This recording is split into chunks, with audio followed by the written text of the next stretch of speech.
She looked my 5-year-old son dead in the face and slapped him. Not a tap, not a reflex, a slap. And do you know what the most horrifying part was? It wasn't even the sound of that slap echoing across the backyard. It wasn't even my baby boy's cry splitting the warm summer air like a knife. The most horrifying part was the silence that followed. 23 family members. Aunts, uncles, cousins, grandparents, all seated at folding tables draped in red checkered tablecloths, paper plates full of potato salad and barbecue ribs, and not a single one of them moved. Not one. They all just sat there, eyes wide, forks frozen in the air, watching, like it was a scene in a movie, like my child's pain was entertainment. All except one person. My husband, Bradley. And what he did next, the words he said, the look on his face, I had never loved that man more in my entire life than I did in that moment. But I'm getting ahead of myself. My name is Macy Donovan, I'm 30 years old, I live in Los Angeles, California, and this is the story of the day I found out who in my family truly loved me, and who had been tolerating me all along. Before I go any further, if you've ever been dismissed by someone who was supposed to protect you, if you've ever stood in a room full of people who watched you be hurt and said nothing, stay with me. This story gets darker before it gets lighter. But I promise you it ends with the kind of quiet justice that takes your breath away. And if any of this already resonates with something you've been through, please subscribe right now. Your support is the reason I keep telling these truths. It reminds me, and you, that none of us are alone in this. Every summer, the Donovan family gathered at my Aunt Balena's house in Riverside. Balena Donovan, my father's older sister, was the kind of woman who kept the family together through sheer force of personality. She cooked for days in advance, decorated her entire backyard with string lights and paper lanterns, and made every grandchild feel like they were the most important person in the world. Those reunions were my favorite thing growing up. But growing up also means you start to see people clearly, and the clearer I saw my family, the more I realized that not everyone at those tables was smiling with their whole heart. Some of them were smiling with their teeth. I come from a big family. There were cousins like Dante and Keisha, who were inseparable and always had something funny to say. There was my cousin Medina, who was quiet and thoughtful and always made me feel seen. There was Dave and Mike, my dad's cousins who spent every reunion arguing about football. There was Sean, my uncle, who told the same 3 jokes every single year and laughed the hardest at all of them. And there was Alfred, elderly, soft-spoken, always sitting under the oak tree with a glass of sweet tea and a crossword puzzle, watching the world with knowing eyes. And then there was Sarah. My sister, Sarah Donovan, 2 years older than me. Beautiful in the way a rose is beautiful, stunning to look at, but you learn quickly not to grab her without expecting to bleed. Sarah and I had always had a complicated relationship. Growing up, she was the favorite. The pretty one, the smart one, the one who could do no wrong in our mother's eyes. I was the other one. I was the one who laughed too loud, cried too easily, felt everything too deeply. I was the one who never quite fit the mold that our family had quietly constructed for what a Donovan woman should be. I married Bradley Donovan, yes, same last name, different family entirely, when I was 26. He was steady where I was emotional, quiet where I was expressive, and strong where the world had spent years trying to convince me I was weak. We had our son Evan 2 years later. Evan Bradley Donovan, the greatest thing I have ever done with my life. Evan was 5 years old at the time of this reunion. He was small for his age, big curious eyes, gap-toothed smile, and a laugh that sounded like wind chimes. He was gentle and a little shy, and he loved dinosaurs and strawberry ice cream and holding my hand when we walked through new places. He was my whole world. And Sarah had never liked him. I didn't want to believe it for a long time. I told myself it was just tension between adults spilling over. I told myself Evan was just too young to understand social cues. But over the years, little moments had stacked up. Sarah cutting Evan off mid-sentence at family dinners. Sarah forgetting to bring him a gift when she brought gifts for every other child in the family. Sarah calling him sensitive like it was a diagnosis. Sarah rolling her eyes every time he got excited about something. I saw it, Bradley saw it. But I was raised to keep the peace. I was raised to smooth things over, give people the benefit of the doubt, not cause a scene. So I smiled and I swallowed it down. Reunion after reunion, Christmas after Christmas. Until the summer Evan was 5. It was the last Saturday of July. The air in Aunt Balena's backyard smelled like lighter fluid and watermelon and sunscreen. The music was low and easy, old R&B humming through a Bluetooth speaker near the back fence. Kids were running through the sprinkler. Adults were catching up over drinks. I was sitting with Medina and Keisha, laughing about something Keisha's husband had said at work, when I noticed Evan wander toward the dessert table. He was eyeing the strawberry cake, the big one Aunt Balena made from scratch every year, with the intensity only a 5-year-old can muster when faced with something they desperately want. I watched him. He reached up on his tiptoes and tried to cut himself a slice. He was too small. The knife was too big and the angle was wrong. And in his attempt, he knocked over a small stack of paper plates and sent a plastic cup tumbling to the grass. It wasn't a catastrophe. It was barely even a mess. Kids knock things over. That's what kids do. But Sarah was standing right there.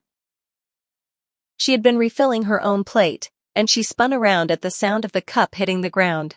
She looked at Evan. She looked at the fallen plates, and her face went tight in that particular way. Hers always did when she was about to say something mean and dress it up as discipline. "Evan," she snapped, "what is wrong with you? Can't you do anything right?" My body went cold. Evan flinched. His little chin started to wobble. "I was just trying to get cake," he whispered. "You always make a mess," Sarah said, her voice hard. "You're so clumsy. No wonder you can't." And then everything slowed down. Because Sarah reached out.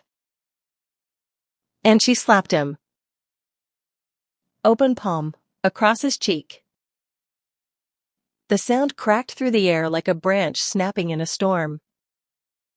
Evan screamed, that awful, high-pitched cry of pure shock and pain that only young children make when the world has hurt them in a way they didn't know was possible. His little hand flew to his face. His eyes found mine across the yard, wide and disbelieving and shattered. And I was already moving. I crossed that yard in seconds. I don't even remember my feet touching the ground. I was suddenly just there, crouching in front of my son, pulling his face into my hands, checking his cheek, which was already pink and warm to the touch. "Evan, baby, look at me, look at Mama." He was sobbing, great, heaving sobs that shook his whole little body. I stood up. I turned to Sarah.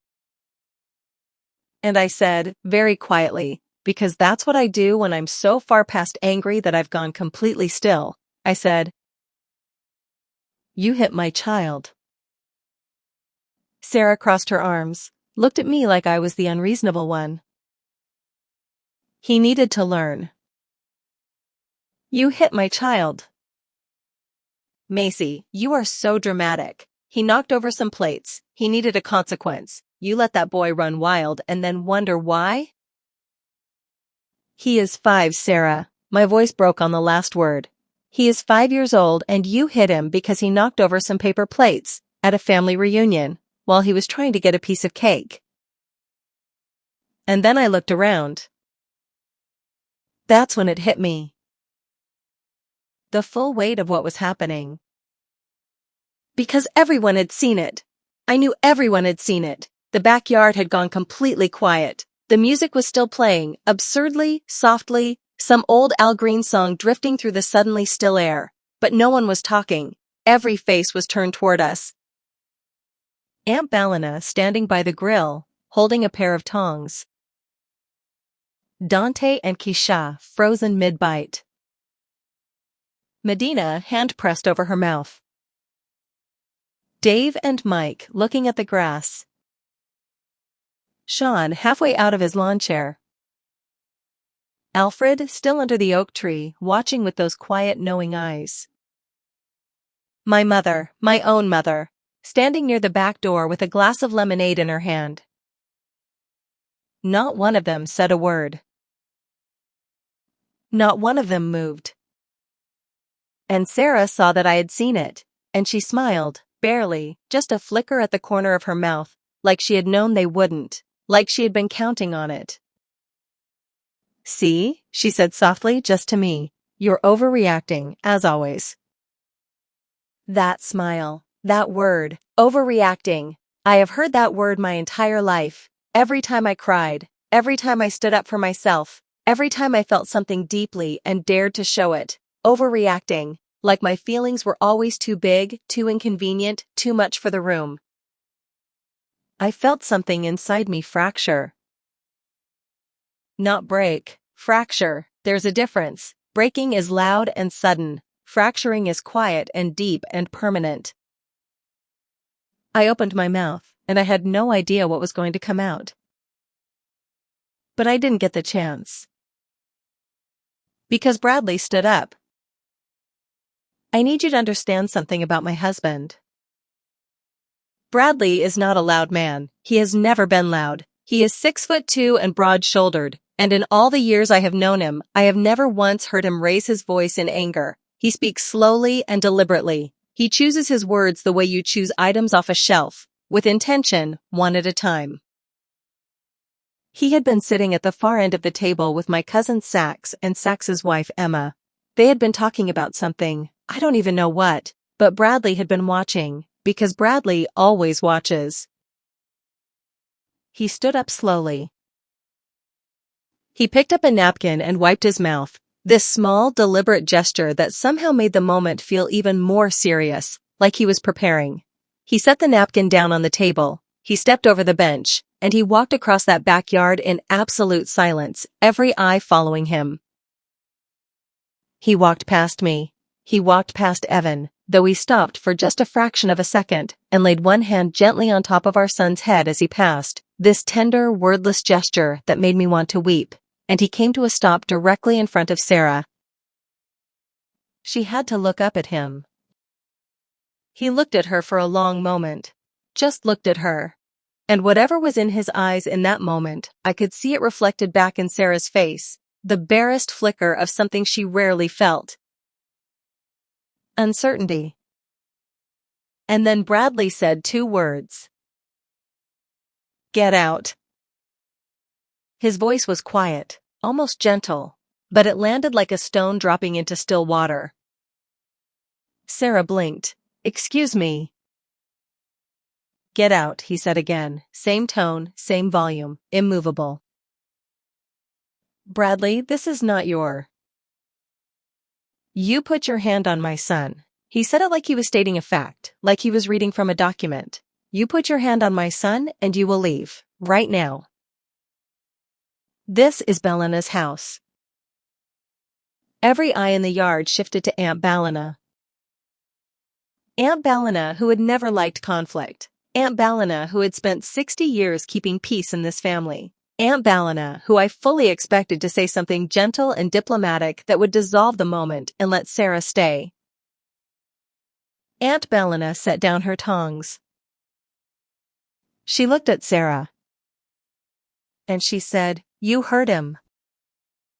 The backyard was a held breath. Sarah looked at my mother looked at her lemonade. Sarah looked at Keisha. Keisha looked away. Sarah looked at Dante, at Dave, at Mike, at Sean, and one by one they all found somewhere else to look. She was alone. She had counted on their silence to protect her. She had expected the family to absorb it, the way they always had. She had expected me to be the one left standing in the middle of my own hurt with nowhere to put it. She had not expected Bradley. She had not expected Aunt Balena. She had not expected the silence to turn. Sarah picked up her purse from the back of her chair. She smoothed her hair. She kept her chin up, kept her face controlled, because Sarah was always controlled, always composed, always performing strength even when she was crumbling. She walked through the backyard toward the side gate, her heels clicking against the stone path. She didn't look back at me. She didn't look back at Evan. She pushed through the gate. and she was gone. I need to pause here for a second, because I know some of you are feeling something right now. Maybe you've been that child. Maybe you've been that mother. Maybe you've been the one standing in a room full of people who watched someone hurt you and said nothing. If you've ever been told you were overreacting when you were actually just the only one brave enough to react, this story is for you. Please subscribe if you haven't already. It takes 2 seconds and it means everything to me. It tells me that what I'm sharing matters. That your pain, and mine, deserves to be witnessed. Now let me tell you what happened next, because the story isn't over yet, not even close. The moment Sarah's footsteps faded, Aunt Ballina walked over to Evan. She knelt down, slowly, because her knees weren't what they used to be, and she took his face in both of her warm, flour-dusted hands. "You didn't do anything wrong, baby," she said. "Not one thing, you hear me?" Evan nodded, sniffling. "You want some strawberry cake?" He nodded again, a little more enthusiastically this time. And just like that, Aunt Ballina stood up, cut him the biggest slice of that cake, and set it in front of him at the table. He sat down and started eating. Kids are miraculous that way. They can step right back into joy the moment they feel safe. Bradley came to stand beside me. He didn't say anything. He just put his arm around my shoulders, and I leaned into him, and I allowed myself one long, slow breath. "Thank you," I whispered. "Always," he said. It was the rest of the afternoon that was complicated. Because families don't just reset. Not really. You can chase one person out of a backyard, but you can't chase out 20 years of dynamic. And over the next few hours, I noticed things. The way certain family members came to hug me. Medina, sweet Medina, who held me for a long time and didn't say anything because she's the kind of person who understands that sometimes you don't need words. Keisha, who caught my eye across the yard and gave me a look that said I'm sorry I didn't say anything. Aunt Ballina, who kept finding small ways to take care of Evan for the rest of the afternoon, bringing him extra napkins, asking about his dinosaur collection, letting him help her bring dishes inside. And then there were the ones who said nothing to me at all. Not because they were cruel, but because they were uncomfortable. Because Sarah leaving had rearranged something in the architecture of our family, and none of us quite knew yet what the new structure looked like or whether it would hold. My mother came to me near the end of the afternoon. She sat down across from me at the picnic table. The yard was mostly cleaned up by then. The kids were tired. The string lights had come on in the early dusk. She folded her hands on the table and looked at me. "She shouldn't have done that," my mother said. "Finally." I waited. Bradley was right to say what he said. I looked at her, really looked at her. This woman who had spent my entire childhood calling me too sensitive. This woman who had watched her older daughter dismiss and diminish me for 30 years and had almost always found a way to make room for both of us, which usually meant making less room for me. "Why didn't you say something?" I asked her. "When it happened, why didn't you say anything?" She was quiet for a long moment. "I don't know," she said finally, and her voice was tired. "I think I've spent so long trying to keep the two of you from falling apart that I forgot which one of you needed protecting." It wasn't a perfect answer. It didn't fix 20 years. But it was the first honest thing I could remember my mother saying to me in a very long time. And I held on to it, because sometimes honesty is the only foundation you can build from. "I love you, Mama," I said. "I love you too, Macy," she said. "I'm sorry it took me this long." She never came back to that reunion, not that day, not the next year. In the weeks that followed, I heard from family members that she had told her version of the story to everyone who would listen, that I had started it, that Bradley had overreacted, that the whole thing was blown out of proportion over a little discipline. Camille, my cousin on my mother's side, told me that Sarah had sent a long group text to several family members saying that I had always been jealous of her and that this was just me using Evan to make her look bad. I read that and felt something cold move through me. Not anger, really, more like grief, because you can be angry at someone for what they do in a moment of impulse. But when you see someone interpret a moment like that, When you see the story they construct to make themselves the victim of the story, that's when you understand something fundamental about who they are. I sent her one message. Just one. Sarah, I love you. I always have, but I will never allow anyone, including you, to put their hands on my child in anger. Not for any reason. When you're ready to have an honest conversation about what happened, I'll be here, but I won't be arguing my child's right to safety with anyone. She read it. She never responded. I saw her once, briefly, at a family event about 8 months later. We were at my cousin Jeffrey's graduation party. Jeffrey, who had just gotten his master's degree in engineering, and whose joy was so enormous and uncontainable that it sort of overwhelmed everything else in the room. Sarah and I stood on opposite sides of the yard for most of the evening. At one point, she walked past me near the drink table. She didn't stop, but she slowed down for just a second. She looked at me. I looked at her. And then she kept walking. I don't know what was in that look. I've turned it over in my mind many times since. Maybe it was an apology that hadn't found words yet. Maybe it was still pride. Maybe it was both at once. We haven't spoken since.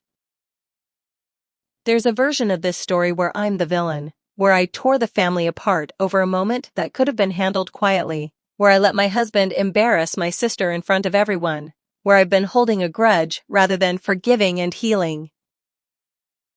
I've heard all of those versions. Some of them were told directly to me. Some I found out about secondhand. And here's what I want you to understand about those versions. They are not wrong because they're lies. They're wrong because they're incomplete. They leave out the 20 years of small moments that built up to that afternoon. They leave out every time I was told I was too sensitive. They leave out every time I watched my son be made to feel small by someone who was supposed to love him. They leave out the fact that a 5-year-old's cheek was red and warm with the imprint of an adult's hand over a knocked-over stack of paper plates.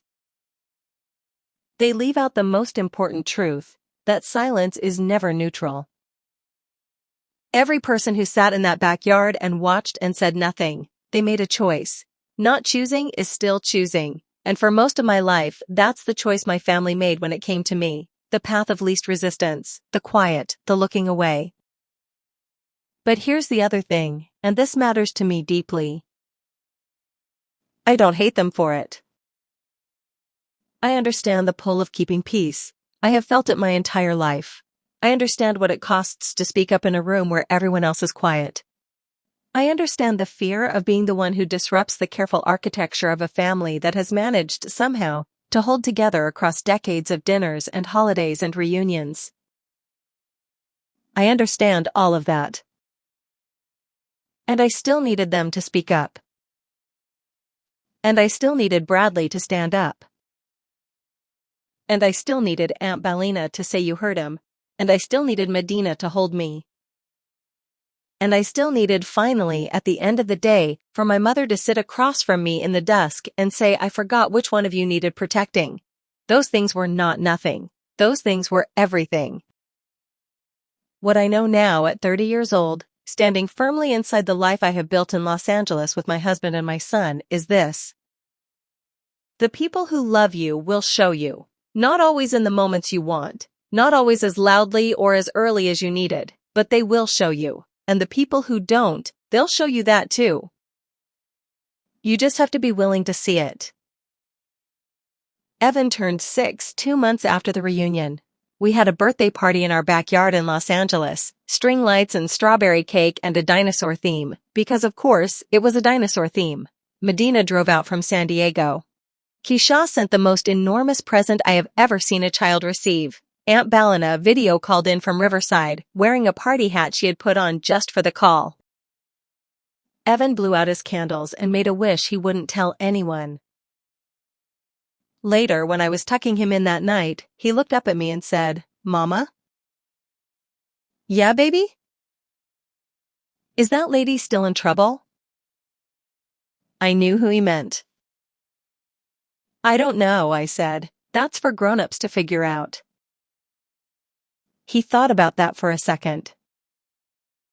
"She was really mean," he said, "but Daddy was really brave." "Yeah," I said, my throat was tight. "Daddy was really brave." He nodded, satisfied, and closed his eyes.